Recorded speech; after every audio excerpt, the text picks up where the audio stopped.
Hey everybody, what's happening? It's Steven. And I'm Spencer. From Nexus Youth and Family Services, and today we want to talk to you a little bit about a trusted adult. And first and foremost, we want you to know that not all adults are trustworthy, and we'll talk about that a little bit later. But today we are going to talk specifically about trusted adults, which are someone that a child or a young person your age that you can turn to that will help you and they will take you seriously.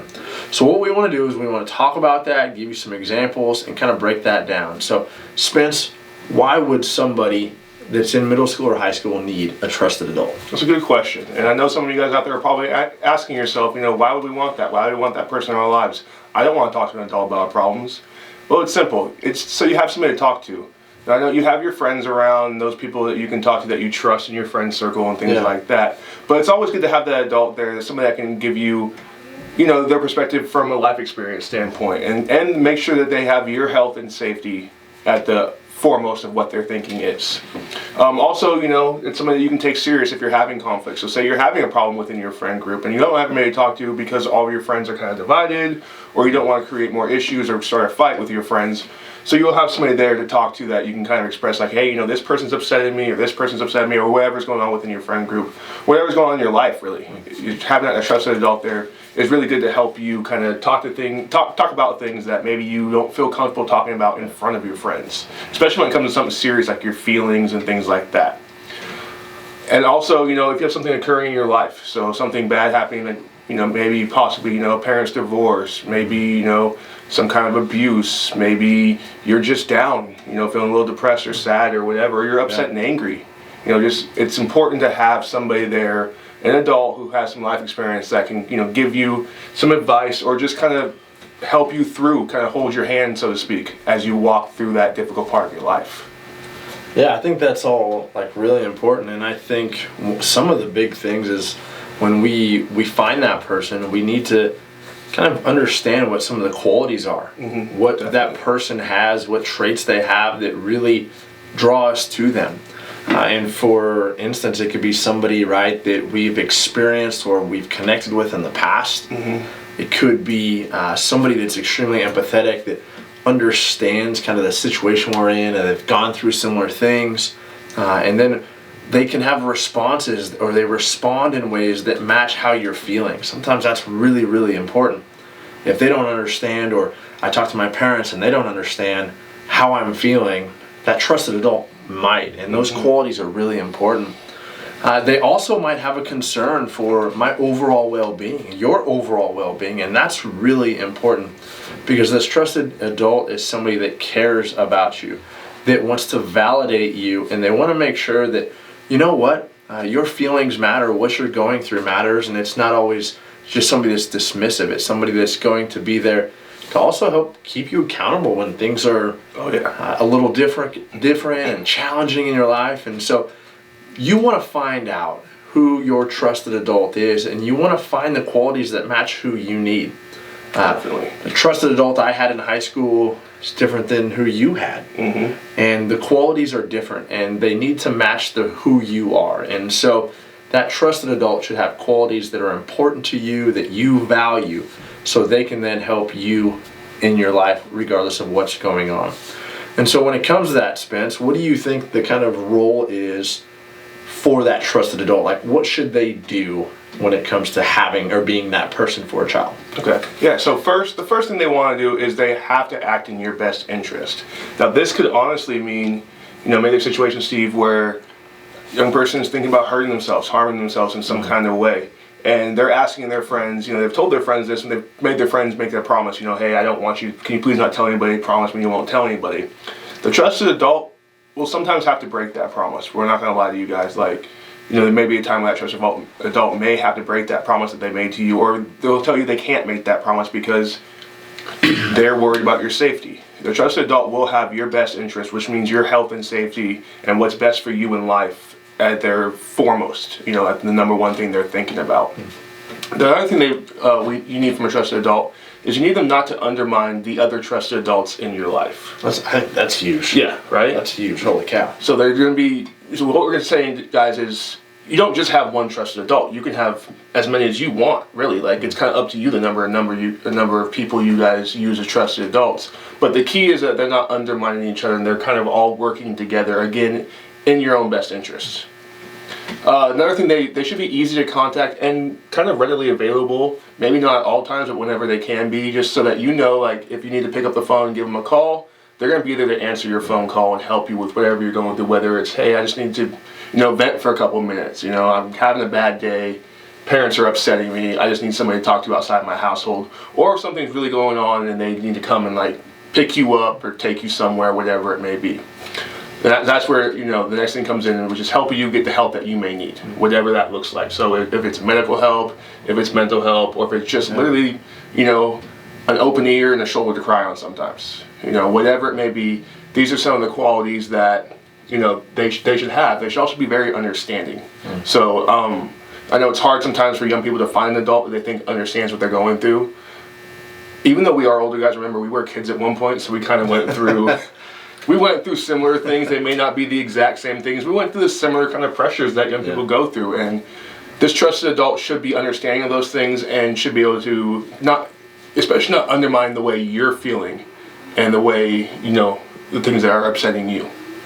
Yeah, I think those are all really important. And when you're in middle school and you're in high school, there's things that you're going through, right, that you don't want to tell mom and dad. Or whoever your guardian is, maybe it's your grandparent or whatever it might be, or whoever they might be. And so it's really important that we kind of have this idea of who these trusted adults are, right? Like, I know who my trusted adults were in middle school, and in high school it kind of changed. And then as I went into early adulthood, those trusted adults changed, and they've become peers now for me. But there's also somebody that I look up to that's older, and it's this person that kind of mentors me and helps me along. And so the name might change. It might be mentor, but we're using trusted adult because that's who they are. They are somebody that we trust, and we've given them permission to ask the hard questions, be there for us, help hold us accountable, and do all those things that you mentioned. And so it's really important that we understand who they are. For me, when I was in middle school, it was one of my baseball coaches. I see him today. What's up, coach? How you doing? And it's changed now because we're 20 years removed from when he was my trusted adult. And sometimes the trusted adults are only there for a short amount of time. It could be, a couple months. It could be years. It could be your entire life. And that would be fantastic if you have that person and they are there consistently. And so we want you to know that there are an abundance of people that are trusted adults. And like I said at the beginning, not everybody is a trusted adult, right? So we could want to emulate people that have gotten to a status or a place where we think that's great, and they've not done it in a good way. They've earned money in bad decisions or done bad decisions to earn their status in their place. So those wouldn't be somebody that we would say is a trusted adult. A trusted adult for some are teachers. We know coaches are trusted adults. Anybody that's involved in maybe a church situation, their youth pastor or their pastors can be trusted adults. Your bus driver could be a trusted adult. If you're going to school and you're seeing your guidance counselor, that could be a trusted adult for you.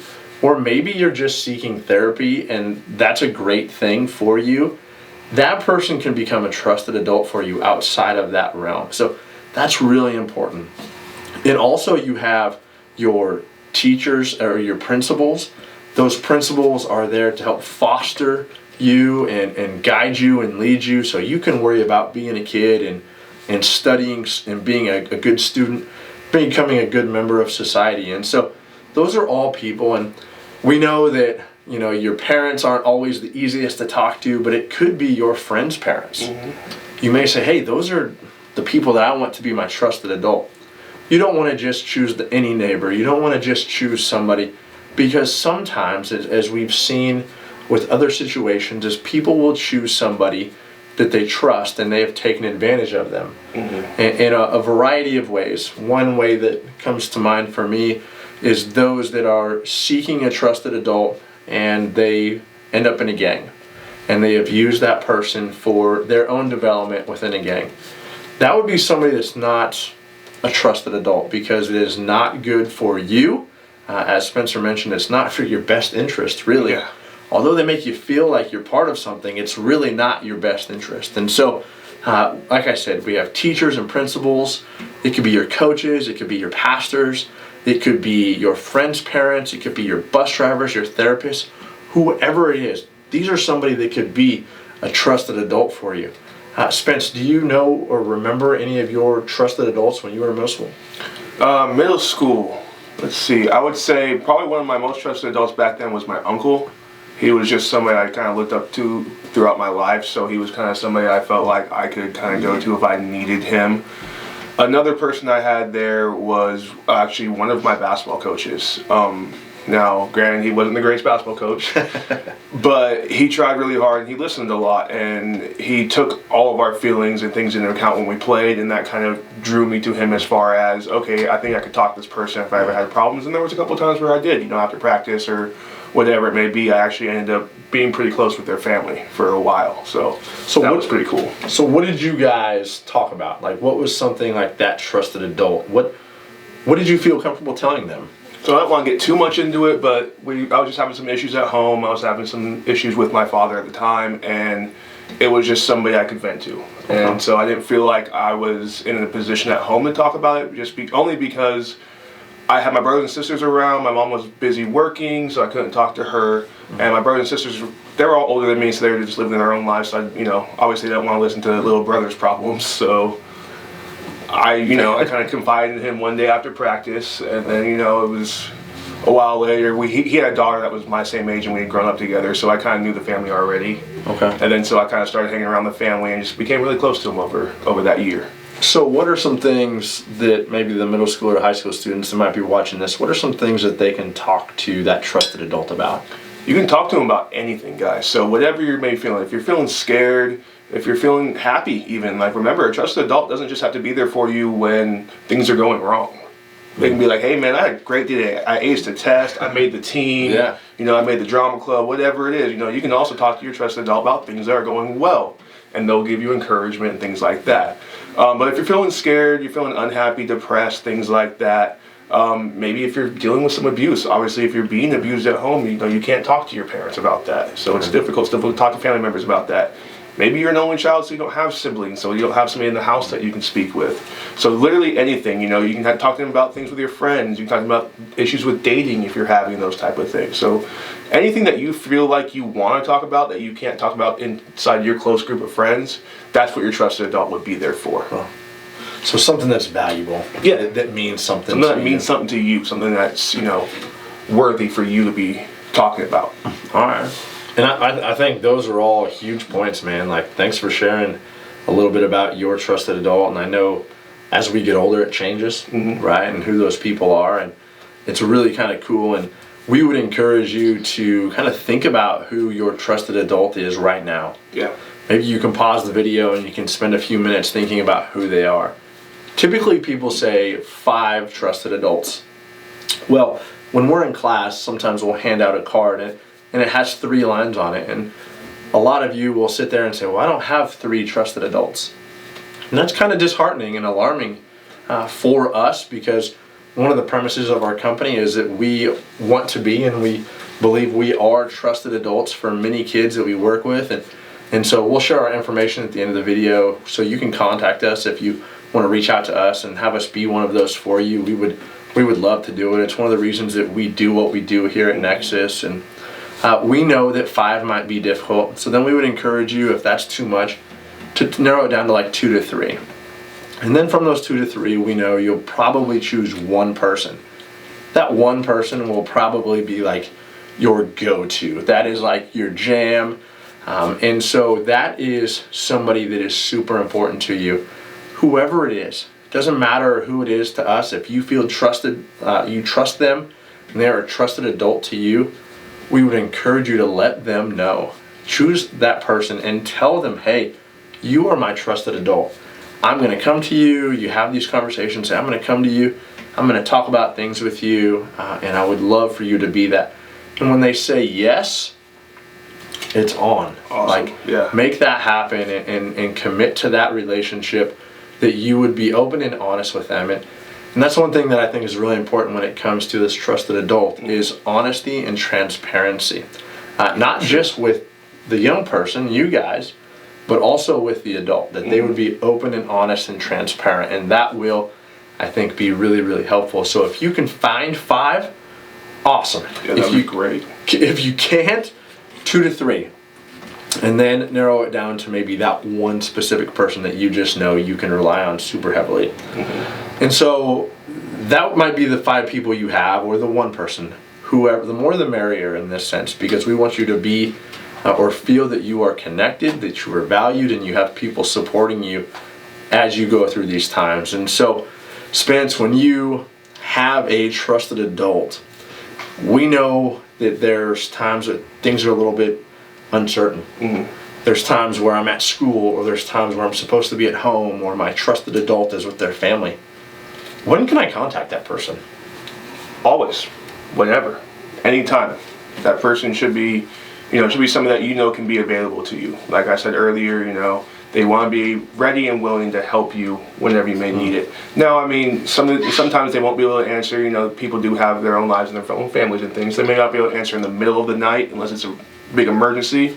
But you should be able to talk to them whenever. At least be able to shoot them a message, give them a phone call real quick. Be like, hey, just want to check in and tell you, remember that thing we talked about? Well, things are going better now. Or remember that thing we were talking about? It's not getting much better. I need some advice on where to go from here. Okay. So you can talk. You should be able to talk to your trusted adult at any time, guys. So find somebody that will be able to make themselves available to you, and will kind of make your best interest their first thought as far as where the relationship goes with you. I think that's huge, man, is that availability. Yeah. That is so important, especially for those of you right now in distance learning, that the availability, you might not have a bunch of interaction, and we get that. That's why we're doing these on video. And so we at Nexus want you to know that, hey, we're here to support you.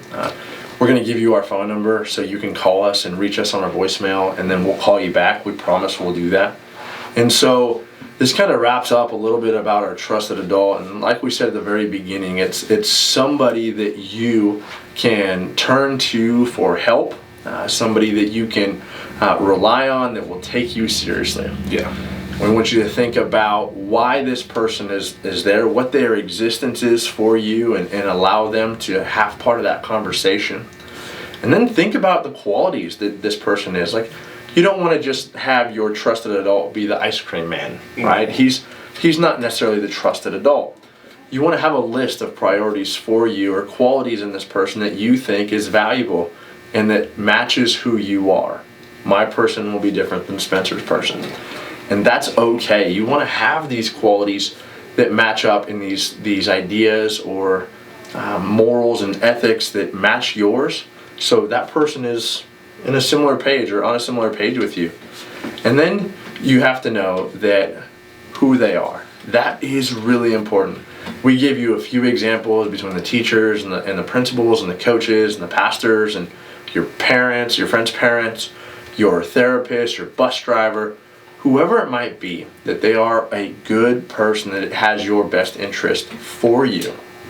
And then you can talk about anything. And the cool thing about it is you can talk about anything whenever, because one of the keys is that availability, which is super important. And then always talk to them, always be in connection with them, and have open dialogue, because open dialogue is extremely important. That person will advocate for you, they will speak truth into your life, they will help keep you accountable, and they will be honest with you. And so it's very important that your trusted adult has some very similar characteristics and traits that you hold personal. And so that's going to kind of wrap it up for us today when it comes to our trusted adult. Yep. If you want to check us out on our YouTube page, it's Nexus Youth and Family Services. Our telephone number is 209-257-1980. You can listen to our extensions. It's either Spencer Dutchie or Stephen Hartman, and we would love to hear from you. Yeah, and also remember, guys, I know there may be some of you out there who maybe not be comfortable talking to Stephen or myself. That's okay. You can give us a call. We have a lot of people that work within this company. We can find you somebody to talk to if you need somebody. So please give us a call here at Nexus. We're all of us here. This is kind of what we do and what we love. We want to be here for you guys. We want to be that trusted person for you. We want to help you guys kind of navigate your life. So give us a call here. We'd love to help you out. And as always, guys, stay healthy and stay safe.